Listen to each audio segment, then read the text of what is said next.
What's up, everyone, and welcome to the Backliners podcast. Aggro, who just realized I didn't close my closet door so you can see how messy my closet is in my office, alongside BaRRaCCuDDa, and joined by none other than Mr. Hold on, let me get the actual name of your Twitter account correct here, Hayzer. I don't want to mess this up. Smite roster drama account at Hayzer Smite. Hayzer, thanks so much for coming in, man. I feel like this is the perfect episode to have you on. It is. It's ideal timing for me. You know, I stepped away from the drama stuff, but they just keep pulling me back in. I've decided to be specific to Smite roster drama now, not just Smite drama. Okay. Which I think is a really good move for me. Yeah, I think that's going to be a good move for you as long as things keep getting weird. But you have some time at the very least to, you've got at least one more move to go. You know, the jungler for the Scarabs will be picked up eventually, whoever it ends up being. Coach for Titans too, still an unfilled spot. Oh, coach for Titans. Have they hit you up for that yet, Paul? No. Well, do you take that as an insult? They were going to ask me, and I know they were going to ask because Cherio spoke to him about it and said, "Don't ask him because he'll hate it and he'll ruin his life if he takes it." So I was like, "Yeah, thanks, Cherry." But also, it'd be nice to be asked. Right. You want to be able to say no, right? Yeah. You want to be able to say no. I'll be gentle. Okay. Was that a compliment from Cherry? Well, it's basically because when I joined his team, when I'd already quit and came to coach them, there was a bad life decision. It's just too many hours, really. Oh, yes. Yeah. Too many hours. It's really hard, too. Yeah. You have so many jobs. You have so many things you have to do. I don't know. And it's all stress, right? Like, yeah. I feel like you're never going to get... Of course, the coach is never going to get enough credit whenever things are going well. When they're going poorly, you're going to get a lot of blame. And funny, I should mention that because I'm going to almost certainly put some blame on some coaches later on in this episode. And it's a lot. You have to deal with all of this, like, stress. It is so stressful to be a part of a Smite team. Back in my day, blah, blah, yada, yada. Back in my day on the console side of things, I felt like I was too old for that stuff day one. Like, I was exhausted from roster drama for other teams and how does that affect our team, and like obviously that scene was a lot less stable than the SPL is now. But the Wild West of Smite. Dude, it really was the Wild West of Smite, wasn't it? It was it got wild back then. We should do an episode where we just bring in some old console heads and we talk about the old SCL days. Are those safe for work? Yeah, I don't know. Yeah, you know, a few land stories here and there. Oh yeah, some of the land stories would be out of bounds, but the rest of it, I'm sure. Not that Smite professionals would ever misbehave. There are definitely SPL land stories that are out of bounds for sure. Staybridge Suites has seen some things, that's for sure. The fact that Staybridge let Smite Pro stay there as long as they have is actually a testament to how much money talks, right? Like. That's the only reason they would ever allow it, right? Yeah, I felt bad for Staybridge after a few lanes. Routinely. Yeah. All right, big episode this week. I don't think we're gonna have a lot of time to cover SPL, though I do want to talk about one team in particular and their performance this week, but we'll talk about that in a minute. We've got some roster drama to go over. Now, if you've been living under a internetless rock, you may not have heard that the Scarabs have made some changes, but you may have heard if you tuned in earlier in the week and you just skipped the last week of existence in the Smite universe, that they were benching Solo Troll. That's where all of this started a long time ago, that they were benching SOT. Let's start there, fellas. What was your initial reaction? Hayzer, we can start with you. Whenever you heard that was going to be the Scarabs' plan, how did you take that news? And not again, I think was my initial thought. I think SOT's a guy with like loads of talent and he's playing really well and he's looking really impressive for that team. For him to possibly have messed it up again and possibly end off a team would be bad, I think, for him, for the league. Like, I think he's a great player. And I was hoping they'd be able to figure it out. I was not surprised. I mean, I heard on the day what happened, so I wasn't really surprised that he got benched for it. I think it was, a fair decision by the team. I don't think it was a ridiculous thing to do to bench him and make him cool off for a bit at the very least. Just unfortunate that they end up having to play so many games with subs if that is their plan going forward, which didn't end up happening. But I was sympathetic to the team, and I remember I read a Reddit, I think it was in Solar Troll's AMA. I don't know if you guys saw this at any point. He did an AMA, and he talked about, and I remember reading this and thinking, good for him. He talked about how much he'd learned about attitude and the way you had to treat the game and the way you had to treat your teammates when he moved down to the SOC/SCC, and how he'd learned his lesson. And I was just really disappointed to see him getting dropped for something outside of the game again. So yeah, that was how I felt about it. Yeah, BaRRa, how about for you? Yeah, I was kind of the same way. It kind of instantly reminded me of last year, because obviously last year we had a lot of problems outside of game, in the team dynamic, and it kind of just brought me back to that. I don't know if they were experiencing the similar problems that we were going through, or if it was like different problems, or if it was just him like struggling with certain things. And I like Sot a lot as a person. I think he's a really cool guy. But I think sometimes in a team environment is where he starts to struggle a bit, unfortunately. It's just also sucks because, like, obviously all of us got to see him on Splice, and the performance he put on Splice. He literally came to the scene, pogged off, made some like ridiculous highlight plays, and I feel like since then he hasn't gotten back to that really pop-off potential in and out of game, and I kind of just wish the best for him moving forward. Also, just really unfortunate with everything happening on that team right now.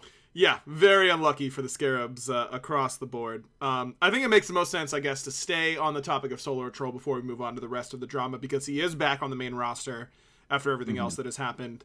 And I think something that's kind of gotten lost in all of this, to me, with Slaney subbing in and layers and picking up a new ADC and all this kind of stuff, like, in my mind, the story of what happened and why he couldn't play in studio, it's widely known. He was supposed to have both vaccines, ended up only having one. Miscommunication is the word I'll use, led to that not being discovered until day of. In my mind, benching him for only that does not make a ton of sense to me. Like, you're cutting off the nose to spite the face, right? If you're benching to intentionally lose sets, you're not intentionally losing sets, but you are significantly harming your capability to win sets as a 2-win team in Phase 2 by benching Solar Troll. Coming into their most important weekend of games as well. It's worth noting the matchups they had. Exactly. With your easiest matchup ahead of you in the Valhalla Valkyries. So if they're benching him just for that, that seems a little, I think that there probably could have been different ways to express their displeasure with that situation than benching him, because it hurts your whole team a lot more. Hold on one second. If it wasn't just for that vaccine situation, I know. I'm really monologuing here, and I recognize that. If it wasn't just for the vaccine situation, and he's back without having missed any games, then where is the accountability to say that whatever got him benched in the first place is actually going to change from here? In the midst of a very tumultuous time for this roster, by the way. It's easy to be really upset and toxic and have bad environments whenever things are happening. It's like, oh, well, it'll settle, I'll be better when things settle down. But you can't settle down until those things get changed, right? So that's my concern already with this team, is anything going to actually change? And I hope it does. Sot is an incredibly talented player. I think that he's got a really bright future, but this is 2 years in a row now where it's the same story that I'm hearing, and without actual consequence this time. I wonder if anything actually changes. I mean, I don't know if it's a maturity problem, I guess, or if it's like something that he can or can't work on outside of the game. But it's just, if it's happening this much, you kind of start weighing your options. And I think that's why as much as Layers can say he wasn't trying to replace Sot from an outside perspective, it looks like you are trying to play SOT, and Sure. it's like, oh, if we get Wolves in and Wolves starts playing really well, it's an easy fix, you know, like it's an easy swap. And I think that might have been why Layers was so mad in the first place, based off of that SOT situation. And also, I kind of view it as like an opposite of the honeymoon period right now for them, where they're literally like in shambles, rebuilding a team. And like, even if they get all 5 new players together, it's just like, what is happening? Like, Right. the amount of crap literally that we've been going through is just, I don't know. I wish them the best forward, but like that team dynamic and team environment has to be absolute dog right now. Yes, it's got to be. And someone brings up in the chat like that they lost trust in him. You got to make bench him in order to lose trust in him. I don't know. First of all, I get it. You know, I've played in team environments. You know what that is like. But at the same time, I don't think I'm changed, you know, hey, we can invade this blue buff. I don't know, can we? Like, is that really going to happen in the middle of the game comms? Like, and what's going to change in those 2 weeks of, you know, the 2-week benching that they were going for? That if that was the whole reason, that if it's going to be a benching, what is changing in those 2 weeks to change that? It's really, if you want to look for other options, fine. And they did say that they would explore other options. That's fine, and that makes sense to me. But it doesn't all fit together in my mind. You know what I mean? Yep. Like, what we're hearing doesn't all fit together. Hayzer, you look like you have something to say. Yeah, well, I think as well you saw the difference in SOT's reaction between one moment and the next. I mean, when he first reacted to being benched, he was like, this is really unfair. I don't agree with the decision, XYZ. Released a twitlonger about it where he was like, yeah, fair enough, I've been benched. And that looks to me as if SOT thinks he's getting replaced initially. Right. And then some kind of thing happens that makes them reconsider that decision. Maybe they looked at who was available and who they were able to get and decided that they had to stick with SOT, or they I don't know what changed, but something I think clearly must have changed. I think the benching was almost a compromise from them. They're saying, hi, Luna. That's Luna, right? Yeah, that's They're Luna. saying they wanted to replace him. I think Layers especially would have wanted to replace him from everything we've heard. Yep. They've realized that there is not a good replacement, and that's where they've landed on this suspension afterwards. That's the kind of middle ground they've ended up in, and I think, yeah, it is a bit murky in the end what that really achieves, but yeah, I don't know. Maybe they saw how SOT came back. To be fair, he got benched on the Renegades for 1 or 2 sets, I think it was, and he came back and he played great, and then you guys kicked him. Yep.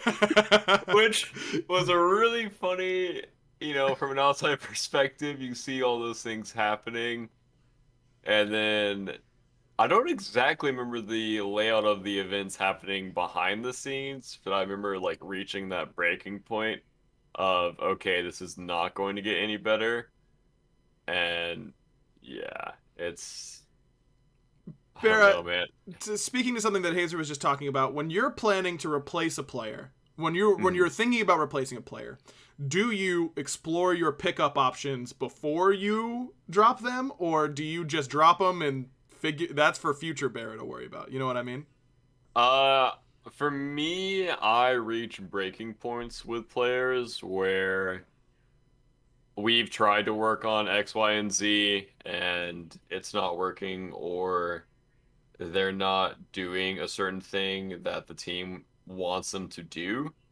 And you try to work on it for a long time, and then it's just like, okay, this is not going to work anymore.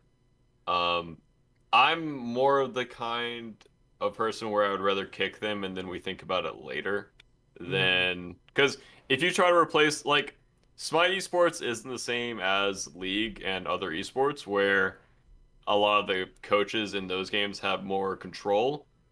In Smite, the players have a lot of control about the rosters, and if your team already is like, hey BaRRa, we want to try out these ADCs because we feel like you haven't been performing that well, or you haven't been playing the game a lot lately, it immediately hits the player's confidence a lot harder in Smite than it does in other games, in my opinion. Whereas in League, it's like, oh, the coaches step in, and it's like, oh, we want to try out these certain players. And I think it's a different dynamic that that the players have to do. And I don't think Smite players handle it nearly as professionally. And they just handle it poorer than other scenes, in my opinion. Bear, I feel like this is a good time to tell you that I'm trying out some different hosts for the Backliners podcast, and Hayzer is our first tryout. This is also news to Hayzer. I have not told him. I did say I had a new job. Everything is lining up weird right now, actually. We talked about coaching earlier, and now he's getting on the podcast, and this is just his tryout. Hey, we'll see. I think he's doing a pretty good job. That's all I'm thinking. You know, like if I see you guys duo queuing and ranked for the next week, I know what's happening. Yeah, we'll secret Smurfs. Yeah, we'll be on our Smurfs. We'll be on our Smurfs. Don't you worry about that. Okay, so now we get past the SOT thing. My understanding is that Zap decides that he's had enough. You know, he's too old for this nonsense. And that I actually haven't confirmed the timeline. Oh, I guess is a good time to announce it. I don't know if I'm allowed to announce this, but here I go. What are they going to do? Get me in trouble? We will be putting out I will be doing another series of Roster Apocalypse style interviews in studio and online. So you will get a chance to hear from Zap and Layers and Slaney and Inbound in some formal interview settings. If you want to hear an interview with Slaney, by the way, you can go over to Hayzer's YouTube. He already did a great interview with him that I watched earlier. But more, the dramatic interview styles kind of stuff that I really like to do. So that will be coming out. So I will get this timeline clarified. We all will get this timeline clarified eventually. But Zap leaves a team, joins the Leviathans, Yarkor over to the solo lane, Julio out, Zapman in. Let's talk about the Leviathans for a moment.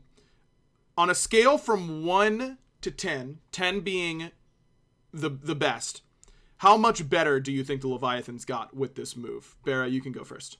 I think they got way better, honestly. I think Are you going to give me a number? Or are you going to ignore... this is not great. This is not a great tryout for you. This scale confuses me. Yeah, this is a poor scale. What do you mean? What? Is 5 like neutral? Or Yeah, is 5 1 is... like a little better? No. 1 is that they got significantly worse. 5 is that they stayed the same. And 10 is that they got way, way, way, way, way better. Yeah, sure. We'll stick with the scale. This is great. Okay. In that case, I think it was like a 7 or an 8 for me. Okay, thank you for answering my question. It's a bad scale. Okay. I'm sorry, but you don't seem sorry. I'm really not. Their shot calling is where they've always struggled in the late game, and I think Zap brings a lot of that.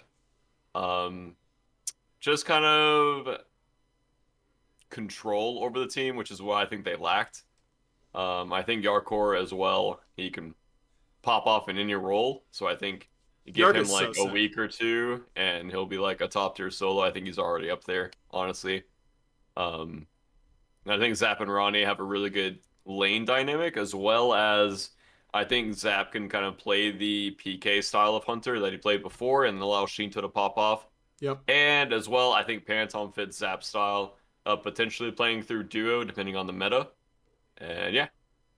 All right, Hayzer, you're if you want to make your own scale, I suppose, since everyone hates my scale. I'm gonna say it's like a 6 or a 7 for me. I'll say 6.5. I don't think they got that much better. In fact, I think in the immediacy they probably got slightly worse. Sure. I think for now they're probably going to be a little bit off, and they're going to be learning to play together. I think one way in which it's good is that the meta is shifting in solo, and Julio's god pool doesn't suit the solo gods that are coming into the meta for sure. He's always been a warrior player. He does not play guardians. He is not good at them. He should not play them. He should play warriors and win lanes all alone and win games all alone. He's very, very good at that. But yeah, I think it's a good move for them roster wise. I think having a little bit more LAN experience is going to be good for them as well. I think they have struggled when it comes to pressure situations at events. They always look good online. and then crumble a little bit when they have to play against BaRRA on LAN, and then yeah, I don't know. I think they're a little better, and I think Hardcore for now though does look like a worse solo laner than he did before. Not really surprising, but I feel like it's almost a surprise that he hasn't stepped back in and been incredible straight away in solo because of how well he adjusted to ADC and just how impressive he's looked in that role and how quickly he adjusted. I feel like he is. You can see the rust a little bit.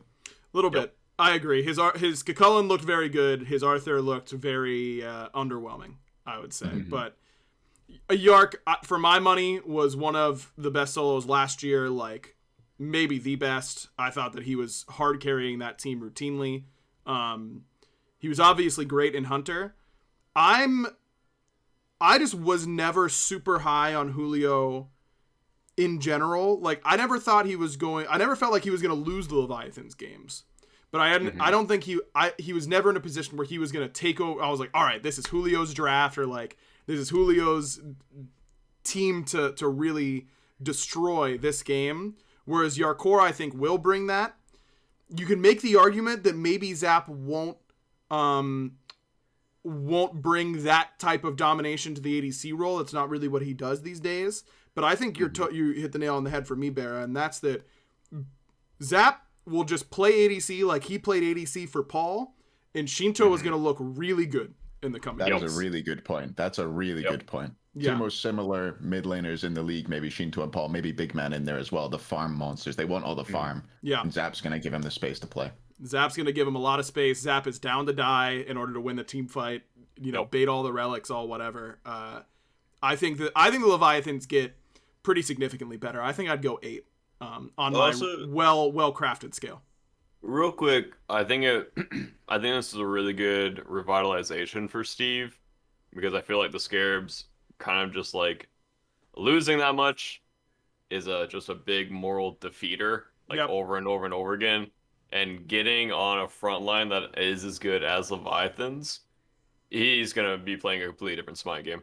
Yep, agreed. I think the Leviathans are in a really good spot to make a run at the end of Phase 2 and Phase 2 playoffs and stuff like that.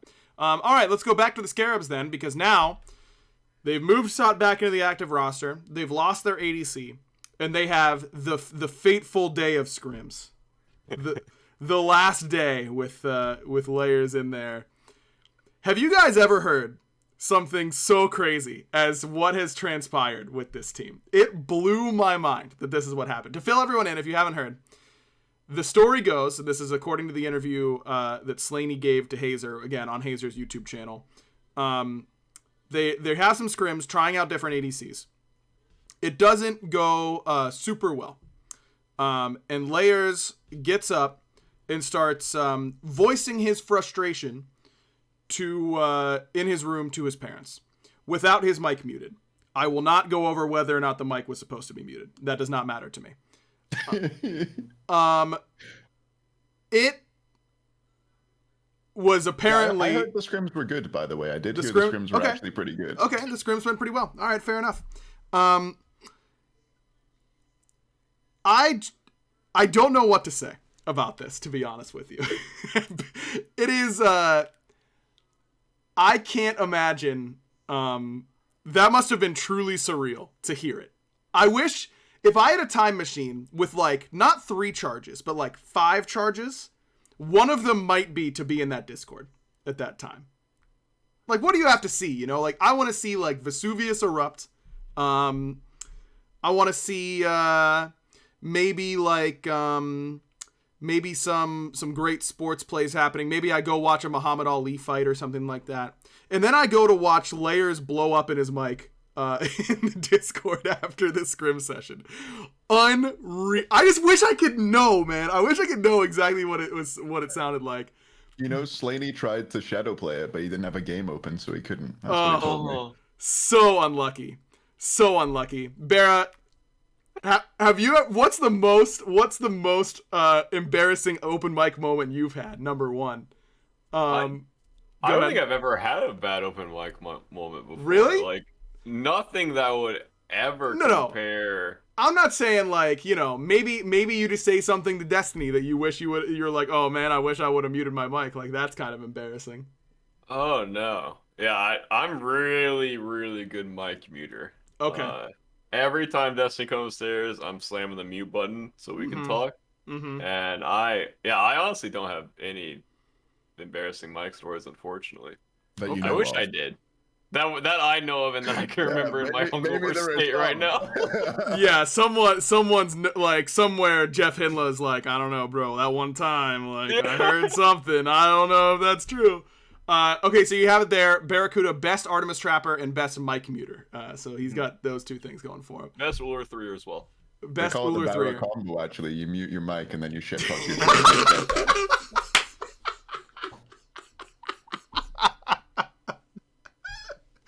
Well done. All right, you've got the job, Paul. It's yours. Welcome to the team. Thank you. Yeah, welcome to the backliners. Any embarrassing open mic moments for you, Paul?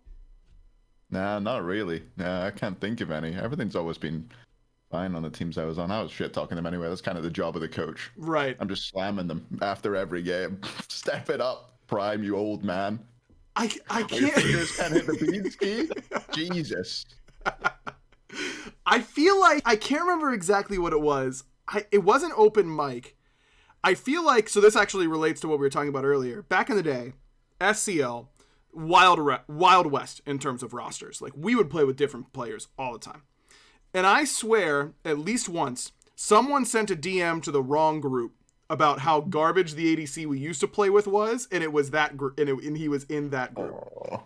I want to say that happened. I don't know if it was me. It may have been. That sounds like something Leon would do, to be fair to him. But I can't remember exactly, but I think I remember being mortified on that general level, and I think that's the closest I've come. I asked I asked the team that lost for an interview once. I was like pretty drunk while streaming, and I always interview the winning teams, and I asked the team that lost. I think it was. I'm trying to think who it was. I think it might have been Leviathans, but last year, so not Leviathan Sanguine. Yeah. It might have been them, which is awkward because I didn't know them very well either. And So it's toxic. they were like, yeah, I guess I could do an interview, but we didn't win. And I was like, oh, yes, you did lose. Oh. That's something my wife, who does not care about esports or sports at all, she always doesn't understand why in sports they interview the losing team. And they don't do it in esports. And I think she's right. And it's not that sports should stop. I think we should interview losing teams. We did try to do that, right? Like last year, year before?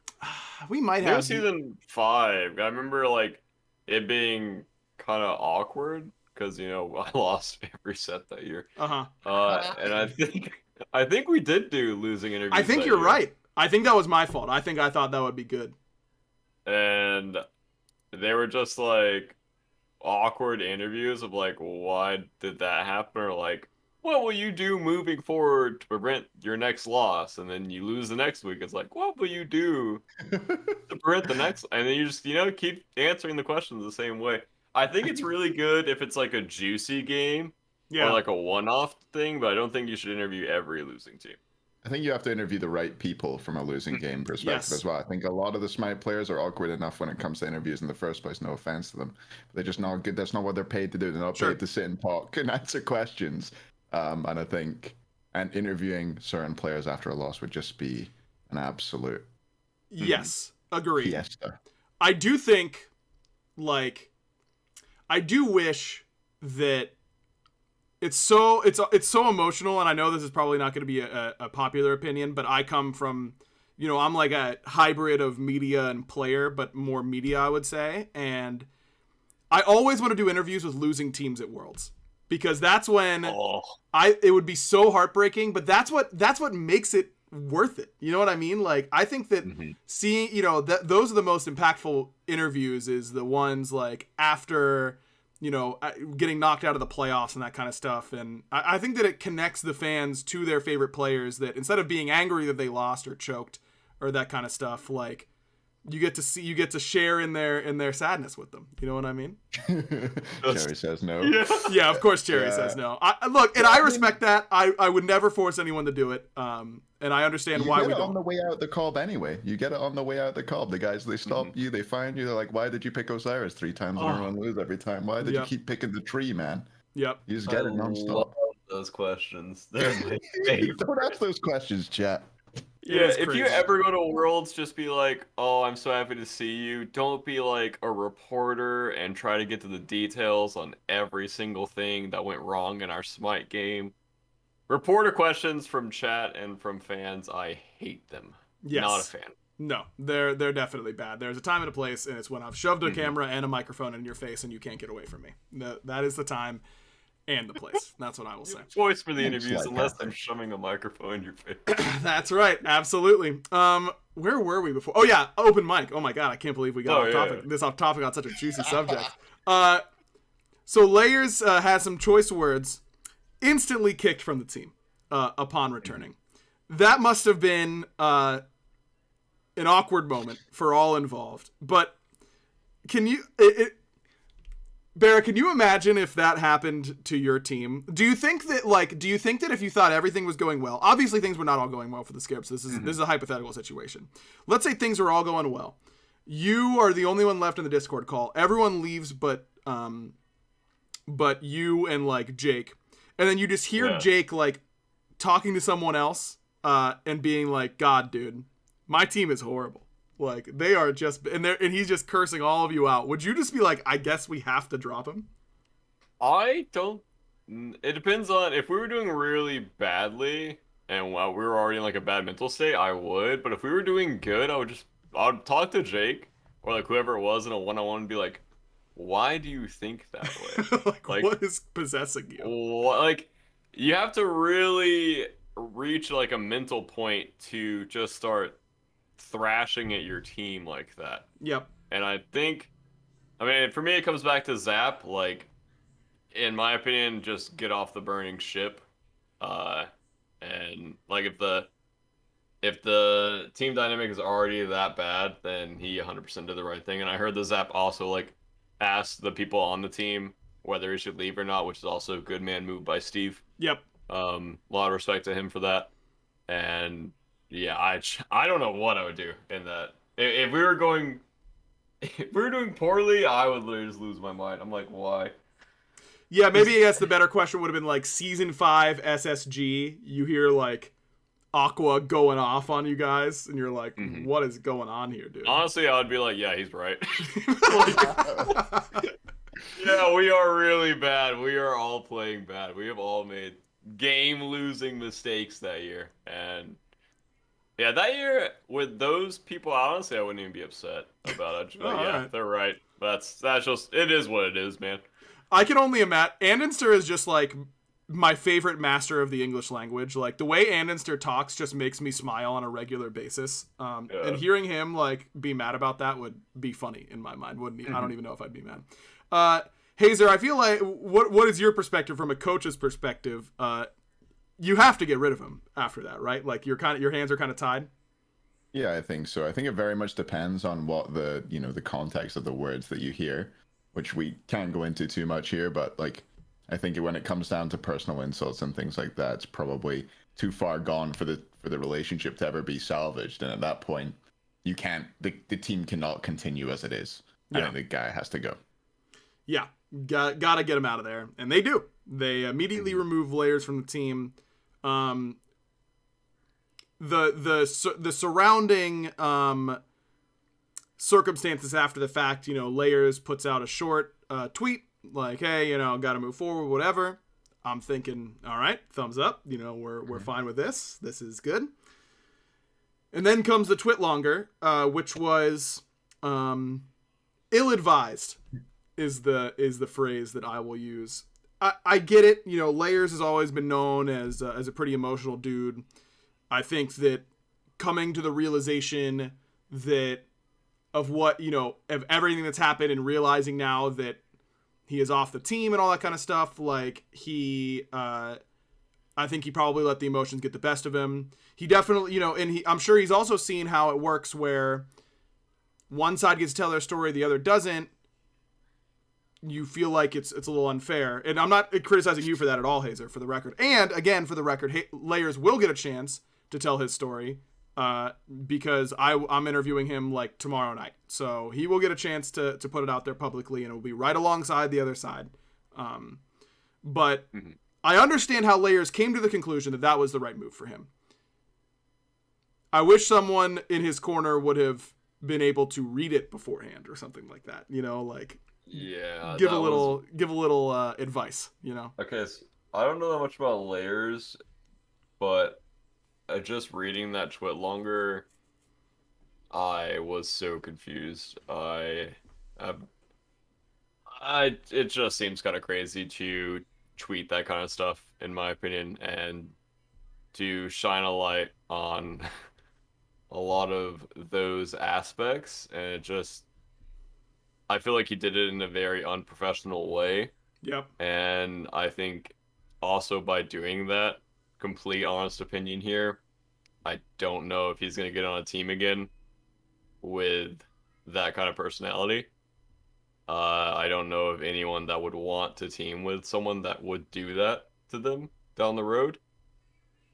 I think he just went off the deep end with that twitlonger. Yeah. I think Go ahead. I think a lot of it's It didn't read very well. Would be number one as well. Yeah, it wasn't winning any prizes for how it flowed. But I just think it was an attack rather than a defense of himself. That's what it was. It was an attack on the people who he feel had wronged him. People are saying he wanted a chance to defend himself. He got kicked for the stuff he said when he went hot mic. None of the stuff he said was anything to do with that. You can understand why he might be annoyed about certain things, and I feel for him in certain ways. You know, I'm 27 years old. I wouldn't want to move in with a load of messy gamers personally. Yeah. And I can understand why that would annoy someone. You know, I can understand these things, but I just think the way in which it was aired and the way in which it was framed was totally inappropriate. And I think a lot of the stuff was almost deliberately misleading the reader as well. Stuff about the rent and things like that. People are saying, why are you paying rent for an apartment which you don't live in? Yeah, because you've agreed to pay rent. Things like that. Yep. I'm not on board with at all. Yeah. I completely agree. And I think all of that stuff is handled way better in a private conversation than aired out for the public to have their like weighted like looks on it, in my opinion. And it just depends on who talks about it and the frame that they put it in. And his frame, like you said, was just straight up an attack. I really do not like that, and I think it's completely unprofessional, and I would hate if any of my teammates ever did that to anyone on my team. For both of your perspectives, is there anything, what, if anything, let's say in a year and a half, whatever, your team needs a jungler, Layers is still available. What would need to happen for you to consider putting Layers on that roster? Hayzer? He would have to be the best option in terms of the way he plays, in which I wouldn't be too surprised if he is. I think he's a really good player. Agreed. I was hoping he would be in the league this year, and I think it's a shame that his shot is gone in my eyes. I think for him to be the best option and me to pick him up, I think I'd have to somebody would have had to have had some miraculous good experiences with him and have personal insight on the team into the fact that he is now better and okay to team with, and he has grown. Which I think is just unlikely. So I think it would be very unlikely for it to happen for me. I think I'd probably go towards a player who was maybe slightly worse with the potential of, being a better teammate. Yep. BaRRa? I've always viewed it that way. Like, I don't view that you need the best mechanical players to win worlds. Mm-hmm. And there would literally be no other option for me than for me to get Layers, in my opinion. That's just how I view it. I hate unprofessionalism, and I hate viewing or airing those kinds of things. I just hate every part of it. Just very disrespectful, very immature. BaRRa, there's only, you guys need a jungler. It is Layers or it's me. Who are you picking up? He takes a long sip from his drink. He goes back for more. He laughs. He unmutes his mic. The best mic muter in the universe. He delivers his answer. The BaRRaCCuDDa combo. I would get you. Let's go! I'm in the SPL, baby. Not even trolling. I hate that kind of stuff. And you think I'm really sick of the game. Go ahead and say that part. I'm so glad you're here, Hayzer. What? I'm so glad you joined the podcast tonight. Okay, I'm so glad I'm going to be your jungler, Barra. Yeah. Thank you. Okay. Neith isn't even good in the jungle. Okay, that's Dude, all. That's like her third best role after support and solo. After support and solo, I love it. All right, last bit of roster drama. The pickup here for the Scarabs. They go with Stu. Slaney mentioned in your video that they were trying out Crimson as well. They go Stu's direction. I think that does make a lot of sense to me. I'm excited to Stu is not being given a fair shake right now with all the things that are going on around that team. I think the only thing you could judge him on right now is mechanics. His mechanics. And he got soloed by Emil. Did not seem great. That's where I was going with that. There was a little on the table, but I do think that I've watched Stu for a pretty long time now across SCC and that kind of stuff. And I think that he does. I don't know if it's true. To me, from the outside looking in, it seems like he might get a little nervous in bigger games. And I think that he probably feels a little nervous having his first full roster slot and that kind of stuff. I'm personally a Stu believer, and I think that he's going to adjust and be an acceptable SPL ADC. Is my feeling. Yeah, I completely agree. Whether he's temporary or not, I have a mad respect for Stu. I think he should deserve an SPL spot way earlier. I hope he does get the permanent spot. I think he'll be a very fun player to scrim against and do play against in the SPL. I think he looks for a lot of individual plays in lane, kind of the hardcore style of I want to make an individual play versus making my team play or team plays. And I think he's just a fun player to watch. And I think he's a fun player to play against. Hayzer? Yeah, I agree. I think he's a great player. I think he's done really well in the SEC. He's been one who I didn't really know much about until last year. I've seen him kind of come through and look great over the last couple of years. Last year or so, I suppose. And I think he seems like somebody who likes the game and likes to play the game, which I think is a big thing for a lot of teams, is bringing him in. He's going to play, and he's going to make sure that he grinds his way until he's playing at the level he needs to play at, which I think he's probably not quite there yet, but I have full faith in him getting there. Agreed. Also, speaking to your last point, Barra, Stu's just a cool dude who I'm down to spend some time with, and that's really important. It turns out. Who would guess? I don't know. What did you say? Is he the other option for the podcast? Well, maybe I should hit up Stu. Yeah, maybe I should hit up Stu. He should come on the podcast. That's a good idea. Hey, before we get into SPL this week, I've got a breaking news announcement here. This is attention listeners all across the galaxy, all the way from Australia to Houston. Do we have a pube problem? Was waiting for a Hayzer reaction. You want to answer that? No. Yeah, yes. Okay. Thank you. Yep. Thank you. Yeah, that was to you guys, but we got there. Of course, Hayzer ends up getting it before Barra. No surprise there. If so, I thought it was just a long pause again, bro. Same. If so, our friends at Manscaped have cleared you for takeoff with their 4th generation and brand new Lawnmower 4.0. Kick your pubes to the next planet with the Performance Package 4.0. The orbits in your pants will feel like you're in zero gravity when you use the best tools for the job from the leaders in male grooming. I think I'm starting to blush a little bit.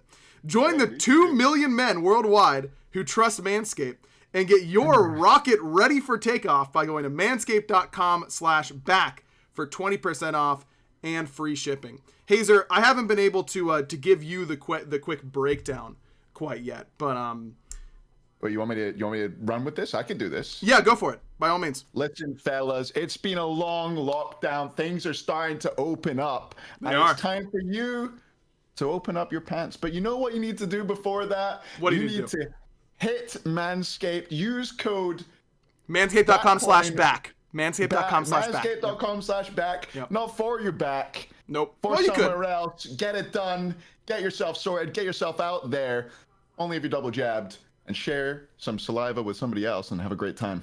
Well said, my friend. Get 20% off plus free shipping by going to manscaped.com/back. That's 20% off plus free shipping by going to manscaped.com/back for a clean trinity and beyond. Your space balls will thank you. BaRRa, isn't it weird that you have never done an ad read for us and Hayzer comes in his tryout and does one right away? It's because I'm literally the worst ad reader here by far, so I should never do an ad read. I kind of want you to do one now. No, you really don't. It's literally it's There's like innuendos in there. I'd love that. Yeah. Yeah, I mean that ad read was I like that ad read a lot. It was just, you know, every other line was like with the rocket getting ready for takeoff. I literally like cover my mouth because I felt so like. Oh well, Zap's in chat, aka the 2-time, and he says, "I want John to tell me to shave my balls." BaRRa, this is a sale on the line. Tell Zapman to if he wants his balls to be in the best shape possible, to go to manscaped.com/back. Go ahead, BaRRa. Wait. Okay. Will Steve buy it if I do?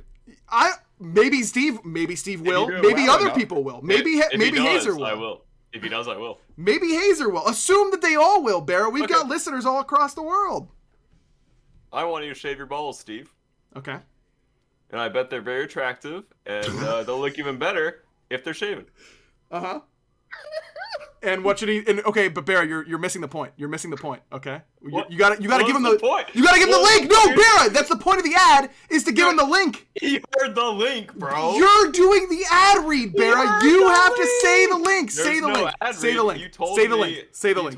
You told me. Say the link. Tell Steve to shave his balls, BaRRa. and I did that. He's in chat. He said, "Oh no, where do I go to buy this?" Oh my god, manscaped.com/back. And what does he get for doing that? He gets great balls! And for using the code, he gets...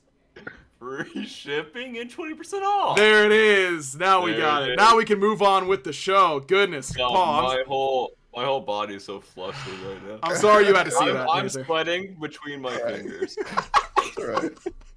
You know, if you're sweating down below, BaRRa, you could get Manscaped's ball deodorant in order to make sure you're always clean and pristine. Manscaped.com. I'm always clean and pristine. Well, apparently not. You were just saying you weren't. Anyways, real quickly about SPL this week. Really, really interesting week. The Dragons kind of get back on the right foot by beating the Kings. You guys stay undefeated. BaRRa now 6-0. And looking red hot. You guys have been winning. But I want to talk about a team that is now tied with the Jade Dragons. I want to talk about the Oni Warriors. 3-3, a 2-0 victory over the Titans. And can I say, I know they played well at Phase 1 playoffs and all that kind of stuff, but let's be real. I think other teams played really poorly in that group. I think today was the best Smite the Oni Warriors have played in Season 8. Hayzer, do you agree? Easily. They were doing stuff. Their core was in the server. And votes looking better than ever. Nika was the least impressive member of the team today. I know. You ever said that this season? I don't think so. It was crazy. Votes hitting things. Neil's doing stuff with abilities. Dardez is picking gods he can actually play. He picked Hera, and I like. Yeah. Thank God I'd use Manscaped. It wasn't even a good Hera game. It wasn't. But he did it. He did it anyways, and he still owned. Like, where has that been? Okay, he got soloed, and then it just didn't matter. And I was so confused. Like, normally, I feel like if a mid laner gets soloed, the game's over. Like, you really don't get another red buff the rest of the game. And that didn't happen, and I was so confused watching that game. Yeah, that's because the Titans core are terrible. They're the worst. I'm sorry. This was the tale of the two worst cores in the league against each other, apart from the Valks. They don't count. And... one of the cores turned up, and the other one still didn't. Okay, for Chad, who's going to lose their minds, Hayzer, I'm assuming, because I agree that they have been the least active cores in the league, that they have been the most passive, least willing to actually advance the game. They just don't do anything. They don't do anything, and it's my least favorite brand of Smite. BaRRa, you can attest to this. I used to literally yell at BaRRA, especially last year, because Renegades would go through these phases of you guys would be really active, and then sometimes the game would just happen around you. You would just experience Smite. You wouldn't play it. And it drives me insane whenever teams do that. And that's exactly what the Titans did, particularly in game 1, where no one is doing anything. Yep. And anytime a team picks Ganesh, I'm like, great, they don't want to play.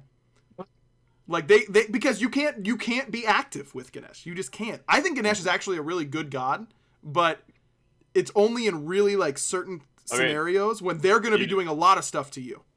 You just need other fight starters in your team comp if you have a Ganesh, in my opinion, or you need to go like completely counter engage, which is kind of hard to do in this meta of Smite, in my opinion. Agreed. Scream does bring up a good point. When Gino picks Ganesh, I get chills. I have to put a coat on, and I'm ready to watch a man carry a game by himself. Tricks as well. I don't know if you've seen much of the EUSCC, but Tricks, god damn that guy on Ganesh. Yep. No, he is a beast on that. You on Ganesh? No. Anyone? Can I talk about one of my favorite Baskin stories of all time? Hopefully he doesn't get mad at me for telling this. We were talking about Ganesh in general, and Baskin was like pretty silent most of the time, except for making fun of Gino, which is pretty typical for those two. Until Baskin goes, "You know who was the best Ganesh alter I've ever seen, bar none? Jeff Hinla." He said, "Jeff, look, we all love Jeff on this show. None of us think Jeff was lighting the world on fire mechanically. Not one of us do. Except for his Ganesh ults. And Sylph pulls. And Sylph pulls, sure. I guess I'll sign on to that. His Ganesh ults were actually unreal. Yep. So if Jeff were to lock in Ganesh, I'm in. But no one else. I don't know. I'm not about that life. I don't know, man. Go ahead, Hayzer. I think it's because Aurora had a good game on Ganesh in his last set with the Titans, by the way. And, they've got so little confidence in everything they're playing. So he's just like, I'll play it again. Yeah. Yep. Might as well. I don't know. I mean, I feel like this week, the way they picked didn't make a ton of sense to me. The way that Scary has been hot and cold, more on the cold side than hot, but has had his good games.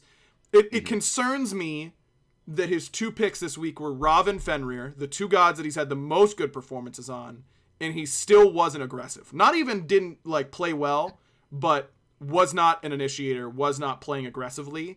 If I'm a Titans fan, I think that concerns me, that they got him his two picks, and it still didn't really do much. I don't know if it's like a meta thing or if it's like a confidence on that day thing, but I completely agree with Scary. I don't know when you start kind of hitting that point of like with Scary, like do you just keep having him jungle? Like is this something we committed to the whole year? But I do agree with you guys about their core being weak. And I think unfortunately for me, I think that does come back to Scary a lot, unfortunately, because I think he was disgustingly good at solo, but I think his jungle performance has just been so hot and cold this whole year of like, does he show up today or is he literally just a non-factor? And today he was like doing the weird plays of like overly forcing things, and I think that just shows like someone who is just uncomfortable. I always talk about winning a world championship is binary in sports and in esports. You either have the potential to do it or you don't. It doesn't matter if your favorites really, to me, because we've seen over and over again that teams can show up on a weekend and just be better and all that kind of stuff. In my mind, if your team cannot honestly look at themselves and say, if we play our best on a weekend, we can win worlds, then you need to make changes. That is unquestionable to me. Do you guys think, I'm sorry to put you on the spot, but that's kind of mood I am in today. Do you guys think on their best weekend the Titans can win the world championship with this current roster as it's structured? Hayzer? No. BaRRA? No. I think they can make a lot of noise, but I don't think they can win. I agree.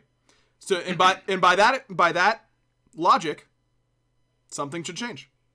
Yeah. I just think they're in a weird spot with Scary, with him and Paul being like kind of like a package. And the other three on that team kind of being a different package, in my opinion.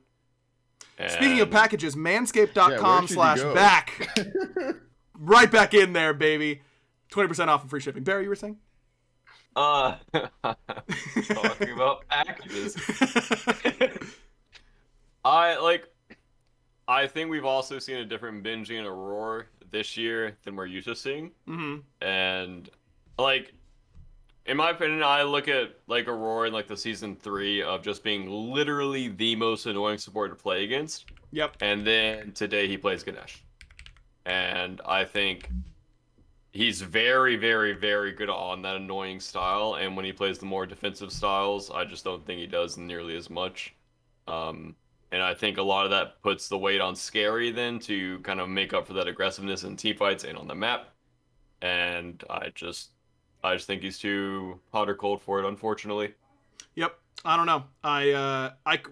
My opinion is not locked in stone. Maybe Scary makes big strides, and maybe the whole team around him makes big strides. I don't think it's solely on his shoulders at all. But that team is too good to be where they are, in my opinion. Also, I hard disagree on Benji. I think Benji started the season pretty poorly. I think maybe you just try to put 2 people in there so that you're not singling out Aurora. But Benji, I think, has been really good for like the last, I don't know, 8 weeks of games or however many times we've seen him like since like week 2. That was the really thing. Bad for 2 weeks. Yeah, that was the thing, and that's kind of typical for Benji, if I remember correctly, because, and he'll tell you this, he won't play up until it's time for SPL. So that does not surprise me. Whenever the Titans were starting to play well, they started camping solo and setting up Benji, and he was carrying. Yep. Where did that go? Why did that stop? Maybe after midseason you can't camp solo anymore, but I find that kind of hard to believe. Shroud is kind of OP. Yeah, that's true. Shroud and rushing breastplate or just a Fizzdy item. If there's a Sobek and they go Vamp Shroud breastplate, like your jungler's never gonna want to go over there. No, they're not gonna get kills, but you should be able to set him up to carry the game for you, I would think. But maybe not. Maybe teams have tried that, and that is not an option. By the way, Zap did put in chat that he got the performance package 4.0 by going to manscaped.com/pack. Of course he did. He's a man of his word. And if it's good enough for the 2-time, it's good enough for you, listener. So get on it, huh? That's all I have to say about it. That's probably not all I have to say about it. All right, it's time for a random question of the week. This time, BaRRa, you've been doing better, by the way. I get random messages during the week from BaRRa these days saying, here's a random podcast question idea, and then he throws one at me, and they're good. So I wanted to, if I'm gonna roast you when you're not doing it, I got to give you some credit when you are, BaRRa. So you're doing great, man. Keep it up. You just do so much lately, Well, I gotta help you out here and there. All right, you're staying on the show. You can stay. It was close for a little bit, but that's it. Hayzer, we'll start with you. As per usual, a random question of the week is going to be about food. Can you give me your favorite and least favorite type of pasta noodle? My least favorite is spaghetti. Spaghetti. I'm a spaghetti hater. Really? It's a mess. It doesn't carry sauces particularly well. It doesn't carry bits of stuff particularly well. It just kind of slops about all over the place and slimes all over you. And you're like, dude, and it doesn't even fit in a pot. Like, you need like a special pot to make spaghetti, dude. Like, I'm not in for that. My favorite kind of pasta. I quite like a conchigli, which is a pasta shell. I like a pasta shell quite a lot. It's a good receptacle for small bits of food. It's a good sauce carrier, and it fits in a pot.